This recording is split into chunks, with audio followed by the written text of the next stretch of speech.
Hey guys, Dr. Pete here checking in again. Just hang with me on this one. Let's think about what an enemy is.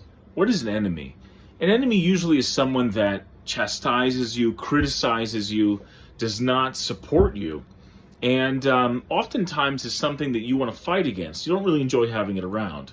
Well, another way of maybe describing an enemy in this way is how similar that sounds to getting negative feedback. And negative feedback often is the thing that allows us to move forward, to progress, to change and transform. And so I think it's very interesting that in the church, when we say that we're supposed to forgive our enemies, it in a certain sense is almost like us saying, why don't you accept that feedback and improve? Because your enemy is the only one honest enough to tell you about it. We have all sorts of friends and family that want to support us, and oftentimes they're a little hesitant about giving us feedback. Okay. So what does fasting have to do with that? Well, I find it very interesting that when you first start fasting, it's annoying, it's very critical, it's a judge, just kind of like an enemy. And initially when you start fasting, you just might be like, oh my gosh, no dairy, no meat, I can't eat during certain parts of the day, there's no fun in any of this. Well, what does it mean to love our enemies?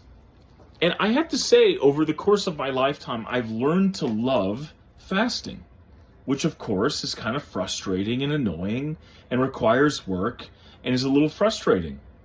And so with that said, again, fasting is so key because if we can feel and experience what it's like to do something that is critical of us, that's a judge, that's uncomfortable, that makes us frustrated, and still love that something, we can then do it for another human being.